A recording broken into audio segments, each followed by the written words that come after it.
કામ કરે એ અમારા થઈ જાય.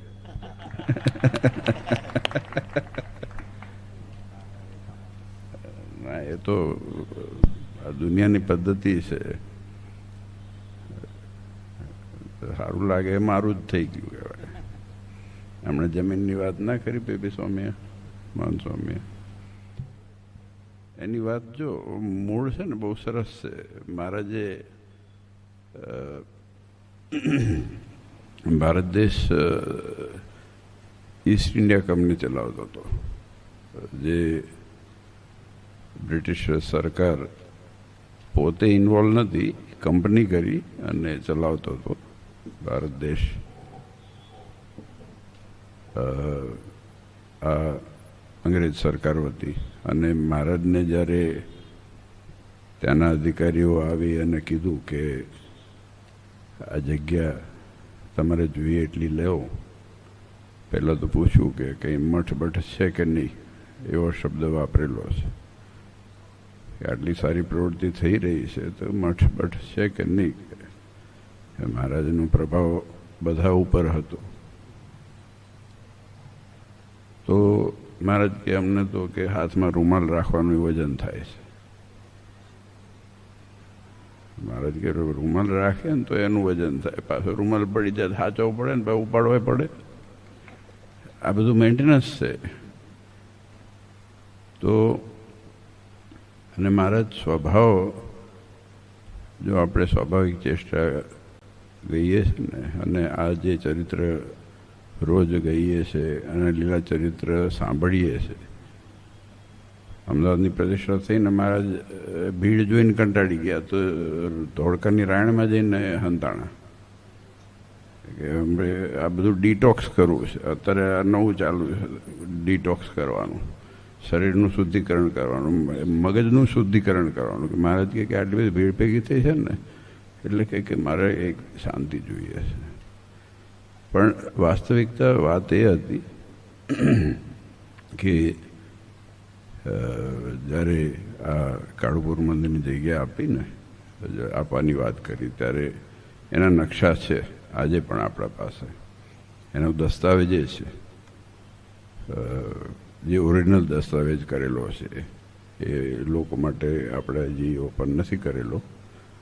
એમાં જૂની પદ્ધતિમાં ફલાણા શેરીમાં ફલાણા વ્યક્તિના ઘરથી લઈને ફલાણા શેરી સુધીને આ ને તેને એવી રીતે બધું કરેલું છે. પણ બધી જગ્યાએ લગભગ રેલવે સ્ટેશનથી લઈ અને સીધી જાડી સુધી બધી આપણી જ છે.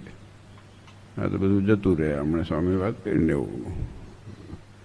તો એના પછી મહારાજને આ જગ્યા આપવાની વાત કરી, ત્યારે મહારાજે, તમે જાણતા હશો ઇતિહાસ, પણ આ વાત યાદ રાખવા જેવી છે આજના સંલગ્નમાં સંદર્ભમાં. મહારાજને કહે જેટલી જોઈએ લઈ લો. પછી મહારાજે જ્યારે નક્કી કર્યું ને, તો કે 99 વર્ષના પટ્ટે અમે લખી આપીએ. મહારાજ કે અમારે જોઈતી નથી, એ વસ્તુમાં અમે માનતા નથી. મહારાજ આ તો કંપની હતી, એટલે એને અધિકાર 99 વર્ષના પટ્ટા કરવાની જ હતી. કાયમી લખી આપે એવી શક્તિ નથી. તો એ વખતે એ કાગળને શિપ કરી વાણમાં મોકલી, લંડન મોકલાયો, રાણીનો સિક્કો વાગ્યો અને પાછો આવ્યો. અને મહારાજને સૂર્યચંદ્ર તપે ત્યાં સુધી આ જગ્યા આપી હોય. હવે એ કાગળ છે ને આપણા પાસે છે, એ કાગળ આપણા પાસે છે, જેમાં સીલ છે, રાણીનું સીલ છે. તો મહારાજ પાકા તો ખરા ને, આપણે પાકામાં ગણીએ છે ને. જગતમાં કહેવત છે 3 જણની, એમાં સ્વામિનારાયણ આવે છે ને. તો પછી આપણો બાપ હોય કેવો પાકો હોય, એટલે કાચું ના રાખે. એ મહારાજે કાચું નથી રાખ્યું. મહારાજ કે આ અધકચરું મૂંડવામાં અમને નથી ગમતું, જો આપવું હોય તો હરખું આપવું. એટલે અને ખટકો છે ને મહારાજે બધી જગ્યાએ રાખેલો છે. વહીવટમાં હમણાં સ્વામી વાત કરી કે આજે ધારો કે હું ખટકો રાખતો હોઉં તો એમાં કંઈ મોટી વાત નથી. મહારાજે ઉત્સવ સમયે જ્યારે થતા હતા ને 84 થઈ ત્યારના પત્ર છે. આપણે તો મ્યુઝિયમમાં દર્શન કરવા આમ ચક્કર મારી નીકળી જઈએ અને કંઈ નહીં, બેન બાપજીને દર્શન કરીને ગપ્પા મારીને નીકળી જઈએ. વાસ્તવિકતામાં જે પત્રો છે ને એ વાંચવા લાયક છે, એને બહુ સમજવા લાયક છે. અને એ વિચાર છે કે એને એમ્ફેસાઇઝને મેગ્નિફાય કરવા છે બધા પત્રોને. કે જ્યારે 84 કરી મહારાજે ત્યારે ખાસ આજ્ઞા કરી અને બધા આગેવાન જે હરિભક્તોને સોંપ્યું હતું ને સીધાનું, આપણે ઉત્સવ કરીએ તમારા ગામમાં કર્યો હોય, મોખા સન્માન, કરજી સન્માન, અહીંયા ને વડુમાં ને બધી જ આપણા 42 બધા ભેગા થયા છે અહીંયા તો કલોલમાં તો એ જ છે ને બધા. તો મહારાજે ખાસ ભાર મૂકીને કીધું એ પત્રમાં કે જો સીધું લાવો ને તો બચે તો પાછું લેવાના શરતે લાવજો. હવે આ ચીવટ કેવી કહેવાય, વિચાર કરો. આ લોભ વૃત્તિ નથી, ચીવટ છે. લોભ વૃત્તિ હોય ને એ જુદી થઈ. હમણાં સ્વામી કીધું ને ઉઠામણા કરીને ખેતરિયા મંદિરિયા ખેતર જતા રહ્યા, એ લોભ વૃત્તિ કહેવાય. પણ ચીવટ છે. આજે નાનામાં નાની વસ્તુમાં ચીવટ ન હોય તો આ તો દેવનું છે, આ તો દેવનું છે, આ તો ભગવાનનું છે. અને આપણે જેનું ભજન કરીએ, આપણે જેને સર્વોપરી માનતા હોઈએ, સવારે ઉઠીને જેનું સ્મરણ કરતા હોઈએ, પૂજા કરતા હોઈએ, જેનાથી આપણું અસ્તિત્વ છે વાસ્તવિકતામાં. આજે ધન્યવાદ છે આ પરિવારને જેને જગ્યા હમણે, કેમ કે વિચારાઓ બહુ અઘરો છે. આ વિચારાઓ બહુ અઘરો છે. તમે જુઓ ને આ પ્રહલાદભાઈ બેઠા કરજીસણમાં કેવી દશા થઈ, પ્રત્યક્ષ દાખલો છે. મોખાસણમાં કેવી દશા થઈ. આ દશા આપણે ભવિષ્યમાં બીજે ક્યાંય નથી જોવી. હું બીજા કેટલા 25 દાખલા આપું, તો સામે બેઠા છે એટલે યાદ આવે. આજે વસ્તુ એ છે કે આપણા બાપનું હોય અને કોક ઠામી જાય તો શું કરવાનું? તમે વિચાર કરો. અહીંયા મંદિરમાં આવ્યા હોય ને તમારે પાકીટ મારી જાય શું કહો એને? એવું આ કહેવાય. પાકીટ મારી જાય તો બરોબર છે, પણ આ તો આમાં શ્રદ્ધાની સાથે જ્યારે કોઈને ઠગાઈ કરે અને પૈસા લઈ જાય ને તો વાંધો નહીં, બીજા કમાઈ લેવાય. પણ શ્રદ્ધા જ્યાં લઈ જાય ને એ ફરીથી કમાતી નથી. એટલે આ શ્રદ્ધા સાથે જે ચાડા કરતા હોય ને એનાથી ખાસ સાવધાન રહેવું જોઈએ. મહારાજે સાવધાનપણાનો આ સત્સંગ રાખ્યો છે.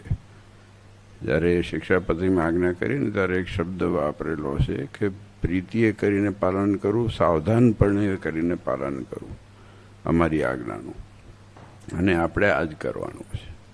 આપણે ભાગ્યશાળી છીએ કે આવી રીતે જો આજે હમણાં મહેમાન સ્વામીને કીધું, મેં કીધું ભૂકા બોલી નાખ્યા તમે તો બધું ચારે બાજુ જગ્યા ને જમીન ને વહીવટ ને બધું. આટલી નાની જિંદગી છે ને આટલા મોટા વહીવટ ક્યાં કરવાના છે આપણે? મને તો ખબર જ નથી પડતી શેના માટે આટલી બધી મજૂરી થાય છે. અને સરવાળે તો કંઈ છે જ નહીં. સરવાળે શું છે એ કોઈને ખબર નથી.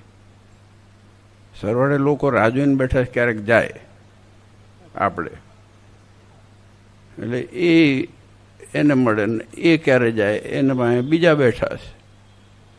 વાસ્તવિકતામાં આપણે આજે મંદિર એટલા માટે છે કે આપણે દિશા પકડી શકીએ. મંદિર એટલા માટે છે કે આપણે સંસ્કાર જાળવી શકીએ. મંદિર એટલા માટે છે કે આપણને ખબર પડે કે આપણી ગતિ કઈ બાજુ છે. તો શું પડ્યું પછી? બોલો, પાણો પડ્યો. સારું કહેવાય. સુકન થયું. હવે એવું ચલાવવાનું. હા, આ તો દુનિયામાં ગમે તે ચાલે, ચમત્કાર બમત્કાર કરીને બધું ચાલે એવું છે. દુનિયામાં ચમત્કારનું ચાલે છે ને બધું. અહીંયા ચમત્કાર ને ત્યાં થયો ને અહીંયા ચમત્કાર. હે, તાંત્રિક આવે ને જંત્રિક આવે ને મંત્રિક આવે ને બધું આવે. ભગવાન નથી આવતા બસ. અને બધું થાય છે, માણસ થતા તકલીફ પડે છે. મંતર ને જંતર ને આ પાણો પડ્યો, ખબર નહીં અહીંથી ત્યાં જ પાણો પડ્યો હશે. બોલો, વિચાર કરો તમે. હે, મંડપમાં તો પાણા તો દેખાતા ને બાંધેલા જ અહીં. તો સ્વામી નવું જાણવા દેડું. હશે ક્યાંક બાંધ્યો હશે. તમે કીધું સાચી વાત, આપણે માની લીધી. ના, આપણે એ વડીલ અનુભવી હોય, જાણતા હોય, બાંધ્યો હશે કંઈ. પણ આવું બધું ચમત્કાર ચાલે. હું આવું થાય ને તો પુસ્તકમાં લખાઈ જાય. હા, કલોલમાં કે આવું થયું એમ કરીને શરૂઆત થાય.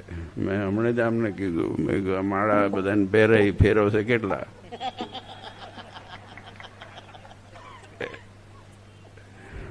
ફેરવવા માટે આ બધાને આપવી જોઈએ. બધા તમે આપી દેજો. એ જ ફેરવે છે, આપણે કોઈ ફેરવતા નથી. મેં મોહન સ્વામીને પૂછ્યું, મેં કે તમે જ્યારે માળા ફેરવી હતી ગળામાં લઈને? અમે તો મસ્કરી કરતા હતા, જો ફેરવે છે મેં જોયેલા હશે. પણ આટલું જગતમાં કહેવત છે ને કે માળા તો કર્મે ફીરે, જીભે ફીરે મુખમાં, મન તો ચૌકર ફીરે. પછી રામ ક્યાંથી આવે? મગજ ચારે બાજુ ફરતું હોય, મોઢામાં ભલે ગમે તે ફરતું હોય, આમ જ ફેરવવાનું ને બસ. પછી આમ કે આમ ખોતરીએ જઈએ ને પછી કોઈકને વિચારે કરીએ ખાવાનું ક્યારે મળશે. એટલે મન બીજે જ ફરતું હોય. મન તો આપણે ક્યાં ક્યાં નથી ફરતું. પણ વાસ્તવિકતા એ છે કે આ બધું ભગવાનને અર્થે છે. માળા સાધન છે, માળા એ લક્ષ્ય નથી. અને ગમે તે વસ્તુ છે ને સાધન છે, અને છેલ્લે ભગવાન છે એ સાધ્ય છે. સાધન સાધ્ય ન થઈ શકે. હું તો ઘણી વખત કહું કે ઓલા ટૂંકટૂંકિયા લઈને બેઠા હોય અમુક તો, આમ આમ રાખે ને. પહેલાં ઓલા ટૂંકુક વાળા આવતા હતા, એવા આવતા હતા. હું જીમમાં રાખું છું કેટલી કસરત કરી એ યાદ રાખવા માટે. તો ઓલા આમ ટૂંક કરે. પછી આ ઇલેક્ટ્રોનિક આવી ગયા એટલે પછી ખબર નહીં. હવે મહારાજ કદાચ ગણિતના માસ્તર હશે એવું માનીએ આપણે. સાચી રીતે મુક્તાનંદ સ્વામી, બ્રહ્માનંદ સ્વામી, નિત્યાનંદ સ્વામી, ગોપાળાનંદ સ્વામી, ગુણાત્યાનંદ સ્વામી બેઠા હતા. મહારાજે પૂછ્યું કેટલી માળા ફેરવો? એમાં સંતોએ કીધું કે માણ એક ફરે તો સારું કહેવાય. એટલે આપણે તો કેટલા ટૂંકટૂંકિયા ફેરવીને ઊંધા ભરી જઈએ છીએ અને બેટરીની સેલ બદલી નાખીએ, ટૂંકટૂંકિયા બદલાઈ જાય. પણ તોય કંઈ થતું નથી. પણ તોય થાય છે. આ થાય છે. આજે જે ભગવાનનો આશરો લઈને બેઠા છે, આ બધા પાણાના ચમત્કારના આશરા બાજુ મૂકીને, યાદ રહેશે. આજે યાદ રહેશે. અત્યારે તો બધું દુનિયામાં એવું ચાલ્યું છે. બધું આના વચનમાં જ લખાય. અત્યારે છે ને બધા શાસ્ત્રો લખાઈ જાય કે આવો ચમત્કાર થયો ને આવું થયું ને પછી કે આવું બધું થયું. આ જગતમાં શું નથી થતું? આ મનના રમત, માણસના મનની સાથે એટલું બધું માણસ રમે છે ને. એ ચાહે છાપવું જુઓ, ચાહે આ મોબાઈલ જુઓ, ચાહે ટીવી જુઓ, આપણી બુદ્ધિ એને વિચારવાનો સમય જ નથી મળતો. આપણને એકાંત મળતું જ નથી.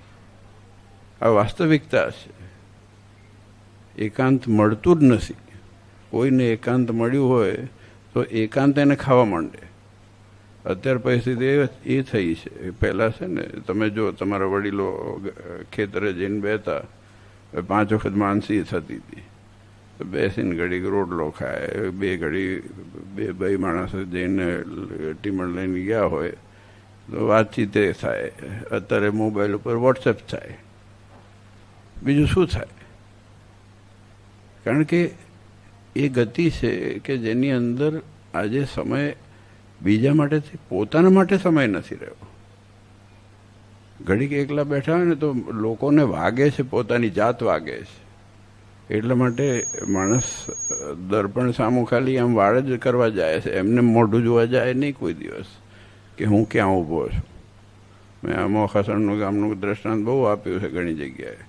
મેં કીધું તમારા ગામમાં ઓલા રાધાકૃષ્ણ મંદિર છે ને, મેં કહ્યું સામે દર્પણ છે, જઈને આમ જુઓ તો બહાર નીકળતા અંદર ગયા ને બહાર નીકળતા આમ ફેર પડ્યો છે કે નહીં એ જોવાની વસ્તુ છે. આ મંદિરમાં દર્પણ ચાંદલા સીધા કરવા માટે નથી. આપણે નાનું પૂજન દર્પણ હોય, એ ચાંદલા વાંકા થાય સીધા થાય, કંઈ ફેર નથી પડવાનો. અહીંયા કરો ને તમ તાર શું ફેર પડે, પણ અહીંયા શું છે એ જોવાની જરૂર છે. અને આપણે તો ભાગ્યશાળી છીએ કે આપણે આવા મંદિરો મળ્યા છે, આવા સંતો મળ્યા છે, આવા હરિભક્તો મળ્યા છે કે જેને ભગવાનનો ખપ છે. ખૂબ ભાગ્યશાળી છે. નહીં તો આપણી કોઈ ગતિ ઠેકાણું હોત જ નહીં. આજે કેટલો આનંદ છે, કેટલું સુખ છે. જો આ 3 દિવસથી આ જ એરિયામાં ફરીએ. હમણાં વડુમાં હતું ને પછી ગાંધીનગરમાં તમે જ બધા હતા, અને 3 દિવસથી ભટકાવો છો તમે અને આપણે બધાએ. અને આવા ભટકાતા રહેજો. હા, આમાં શું, સત્સંગના ભીડામાં રહેવું છે ને. આપણે આજની ભાષામાં ભટકાવાની વાત કહીએ, પણ મળતા રહેજો. અને આનંદ, જો આમ આનંદ આવે, એકબીજા મોઢા જોઈએ તો આમ આનંદ આવે. ગઈકાલ મળ્યા ને આજ ફરતી મળે તો આમ થાય કે મળ્યા, તો પછી ફોન કરે આ કે કેમ નથી આવવાના. મમત્વ હોય ને ત્યારે આનંદ આવે. આજે મમત્વ હોય, આ સત્સંગનો પરિવાર છે, ત્યારે એકબીજાને મળીએ ત્યારે આનંદ આવે છે. આપણે ગઈકાલ મળ્યા ને પાછું અહીંયા આવ્યા તમે, એમાં શું તમને, આમાં શું લેવાનું શું છે? પણ આજે ભગવાન પ્રત્યેનું મમત્વ છે અને એમાં પોતાપણું છે આ સત્સંગ માટે, એટલે આ બધું થાય છે. અને કાયમ આપણે રાખવાનું છે. આપણા દીકરા દીકરીઓમાં એ સંસ્કાર જળવાઈ રહે એની ખાસ તકેદારી રાખવાની છે. બાકી તો બીજું મગજ ચલાવવાની જરૂર છે જ નહીં. મેં હમણાં સ્વામીને કીધું, મેં કીધું 212 શ્લોકનું શિક્ષાપત્રી છે ને, મેં કહ્યું મગજ ક્યાં ચલાવવાની વાત આવે છે? આપણે કંઈ બુદ્ધિનો ઉપયોગ જ નથી કરવાનો. ભગવાન આજ્ઞા કરી લીધી, વાત પતી ગઈ. એ પ્રમાણે રહીએ ને મજા કરીએ. ધંધો કરો, આ કરો, તે કરો. આખો દિવસ દરમિયાન મહારાજ કે સાંજ પડે કંઈ નહીં, મંદિરમાં જઈને દેવ દર્શન કરવા. એટલે આખા દિવસનું હોય બધું ધોવાઈ જાય, મગજ સાફ થઈ જાય, સર્ફથી ધોઈ જાય. કે ઓલું જે સાફ સફાઈ કરવાનું હોય ને, મગજ સાફ, ડિટોક્સ ભગવાનથી થાય છે. શરીર તમારા સાબુથી સાફ થાય. મન છે ને, એ મન અને બુદ્ધિ અને સ્વભાવ એ મંદિરથી સાફ થાય છે. એટલે આ મંદિરો છે ને એ આપણું પોષણ છે. આપણે ખૂબ ભાગ્યશાળી છીએ અને ખૂબ ખૂબ અભિનંદન આપ સૌ હરિભક્તોને. અને ખાસ કરીને મારા યજ્ઞપ્રકાશ સ્વામી હમણે બહુ એક્ટિવ, હાઈલી એક્ટિવ છે. આપણે કહીએ ને અમુક તમારે અમેરિકામાં આવે ટર્બો મોડમાં ચાલે. બધા અત્યારે સંતો બધા ટર્બો મોડમાં ચાલે છે. અમારા બધા સંતો છે ને ટર્બો મોડમાં જાય. આમાં વડીલ છે જવાહરનારાયણ ભગત સ્વામી, તો ટર્બો મોડમાં. અને એટલે એ આનંદની વસ્તુ છે. નાના ગામડાઓનું પોષણ થાય, હરિભક્તોનું પોષણ થાય. ને અમારા હરિભક્તો તમે બધા ટર્બો મોડમાં છો, તમે ડબલ ટર્બો મોડમાં છો. તારે જ અમારે સાહેબ ને દરરોજ ઉત્સવને સમય કરવા એ કે નાની વાત નથી, બહુ અઘરું છે. તો ખૂબ આનંદ થયો. અને આજે સંતો અહીંયા, અને ખાસ કરીને ઉત્તમ સ્વામી કથા વાર્તા અને સત્સંગ સાચવીને અહીંયા તમને બધાને સાચવી રહ્યા છે. બીજા ગામોમાં ફરે છે આ બધા સંતો. મને તો ગમે ગામડા ફરતા હોય ને, ગામડા તમારે એક તો ખાલી થઈ ગયા, એમાં કંટાળો આવે. હમણાં જ કીધું હતું વડુમાં, મેં કોઈ ચોરા ઉપર મળતા નથી કોઈ, કજીસણમાં એને મળતા નથી. પ્રહલાદભાઈ જો અહીં આવીને બેઠા છે, મોખાસણ કજીસણ, હમણાં પર ડાંગરભાઈ જવાનું નહીં. એ ઓછો સમય સારું મળે, બધું કથા વાર્તા થાય એટલે સારું છે. એ બાને આપણે આપણી ભૂમિ છે, આપણું જન્મસ્થાન છે, આપણા વડવાઓનું સ્થાન છે એટલું યાદ રહે, જળવાઈ રહે, અને સત્સંગના મૂળિયા જળવાઈ રહે, આપણા મંદિરો જળવાઈ રહે. મંદિરો માટે ખાસ આપણે તકેદારી, હમણાં સ્વામી વાત કરીને એની ખાસ રાખજો. અને એ જરૂરી છે.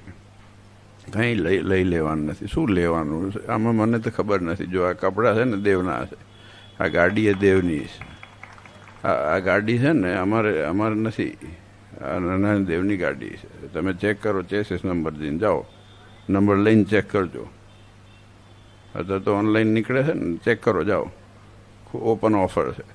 અને આનું બિલિંગ એ મંદિરમાં આવે છે, અને આ લોહીનું બિલિંગ એ મંદિરમાં જાય છે, અને શ્વાસનું બિલિંગ એ મંદિરમાં જાય છે. આપણું શું છે? અને વાસ્તવિકતામાં હકીકતમાં જોવા જાઓ તો બધુંય આચાર્યનું છે. દેશ વિભાગના લેખ પ્રમાણે બધું આપી દીધું, બધું દેવનું છે. આ શું લઈને લબાચા ફરવા? આ બધું અમારું વ્યક્તિગત હતું, બધું મૂકી દીધું. આજે દેશ વિભાગના લેખમાં તમે ગણો તો આ કાંકરા, કાંટા, ફલાણું, ઢેમાકું, આ જુઓ તમે, એકવાર વાંચો તો ખબર પડે. બધું આચાર્યની વ્યક્તિગત મિલકત છે. એમાં કોઈ સાધુ, બ્રહ્મચારી, પાડા, હરિભક્ત, નાના મોટા ગમે તેને દાવો કરવો નહીં. તો એ શું રાખ્યું? ભગવાન રાખ્યા ને. ભગવાન રાખે ને બધું આવી ગયું. ભગવાન ના રાખે ને તો આપણા ઠેકાણા ના રહે. આ વાસ્તવિકતા છે. અને જો ભગવાનને અર્પણ કરીએ ને એમાં જ સુખ છે. આજે હું સુખી છું ને હસીએ છીએ ને બોલીએ છીએ એનું કારણ એ છે કે ભગવાન બેઠા, ચિંતા નથી આપણે. આપણામાં અહંકાર આવે ને કે હું કરું ને આ કરું ને તે કરું તો પછી બધું ખાડ પડી જાય. એટલે આ તો છે ને બધું દેવનું છે. જેટલું છે બધું દેવનું છે. હા, આપણે ઉદ્યમ કરવો, મહેનત કરવી. હું એમ નથી કે તમારે દુકાન મકાન લખી આપજો, તમારે જરૂર છે, એનાથી જ આ ઉત્સવો થાય છે. એ કરવું પડે. અને તો પછી ધર્મ તો ક્યાંથી આવે? બીજા મંદિરોએ કરવાના હોય દેશ દુનિયામાં. એટલે એમાં એ સૌ હરિભક્તો યોગદાન તમે બધા આપો છો, બહેનો, ભાઈઓ, દીકરા, દીકરીઓ. એ બહુ મોટી વાત છે. મેં હમણાં જ કીધું હતું વડુમાં અને બીજા બધા ગામમાં. મેં કીધું આજે ત્યાંથી અમેરિકાથી કે ફલાણા ગામથી કે ઓસ્ટ્રેલિયાથી આવીને એક તો ટિકિટ ખર્ચીને આવે તે ને પાછા અહીંયા આવીને દાન દક્ષિણા આપે અને સમય આપે. આ બહુ મોટું કાર્ય છે. એ તમારો મોટો ત્યાગ છે. અને એ સંસ્કાર જાળવી રાખ્યા છે અને આપણે જાળવી રાખવાના છે આપણા દીકરા દીકરીઓ માટે. એ જ મોટી આપણી મૂડી છે, સંપત્તિ છે. આજે વધારે નથી કહેવું. આજે ખૂબ આનંદ થયો. અને બસ આવું નવું ભેગા થઈએ, નવી નવી વાતો કરીએ અને ભગવાન રાજી થાય એવા કાર્ય કરીએ. એ જ નાનદેવના ચરણોમાં પ્રાર્થના.